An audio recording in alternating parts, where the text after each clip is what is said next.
guddiga dhexdhexaadinta nabadaynta beelaha walaalaha ee diriftu ay ku dhex martay koonfurta gobolka Sool ayaa soo saaray go'aamada shariicada islaamka oo ay ku kala xukumeen beelaha walaalaha ee colaadda ay ku dhaxaysay kuwaas oo loo kala xukumay iyadoo munaasabadii ku dhawaaqida go'aamada ay ka soo qayb galeen madaxda mas'uuliyiinta xukuumadda Soomaaliland oo ugu horeeyo gudoomiyaha baarlamaanka Soomaaliland wasiirka arrimaha gudaha gudoomiyaha gobolka Sool mas'uuliyiin iyo saraakiisha ciidanka qaranka salaadiin cuqaal ergooyinka beelaha walaalaha ee colaaddu ay ka dhaxaysay waxaan goobtaasi ka akhriyay Sheekh Dr. Ahmed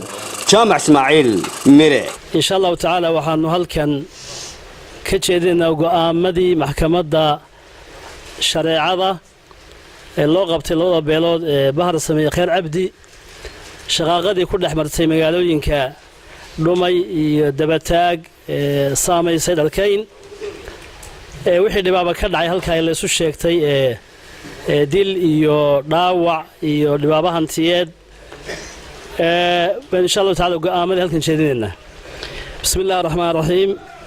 go'aanka guddiga taxkiimka labada beelood ee Bahar Sameeye Khayr Cabdi bishu maanta waa 9 bishii Oktoobar 2018 ku gudoomiyaha gobolka Sool ee Soomaaliland ku ergada labada beelood Khayr Cabdi ee Bahar Sameeye og wasiirka wasaaradda arrimaha gudaha iyo amniga Soomaaliland og isimada iyo golaha dhaqanka ee beelaha Sool iyo Sanaag iyo Cayn dacwadaasoo guud ahaan ka koobnay dhimasho dhaawac fur iyo gaadiid guryo la gubay iyo hanti la kala gubay ama la qaatay waxay beeluhu u sheegteen sidan go'aan maxkamadeed waxay maxkamaddu xukuntay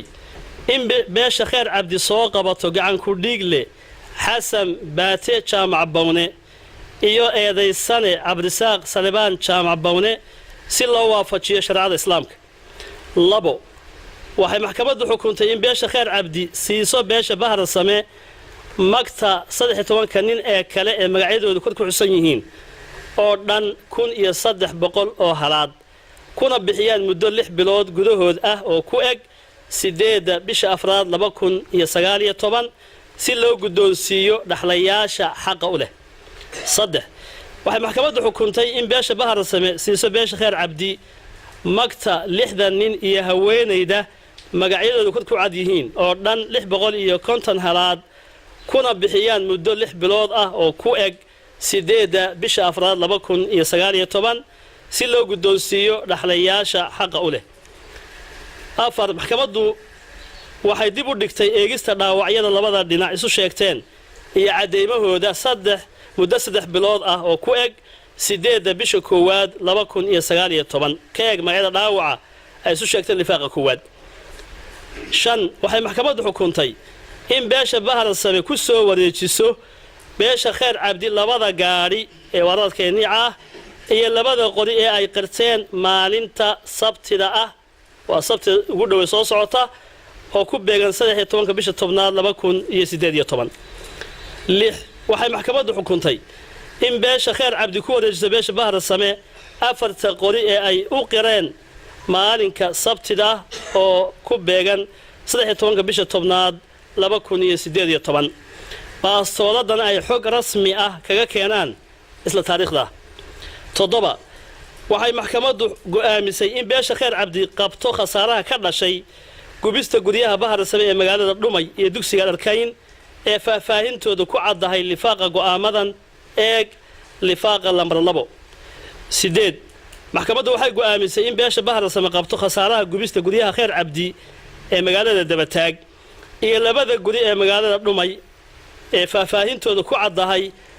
lifaaqa go'aamadan eeg lifaaqa lambar 2 maxkamaddu waxay dib u dhigtay dacwadaha hantida aan guryaha gubtay ahayn ee labada dhinac isu sheegteen sida gaadiidka kale iyo hantida la kala qaatay 10 maxkamaddu waxay faraysaa labada dhinac inay u hoggaansamaan go'aamadan kuna fuliyaan muddooyinka loo asteeyay 11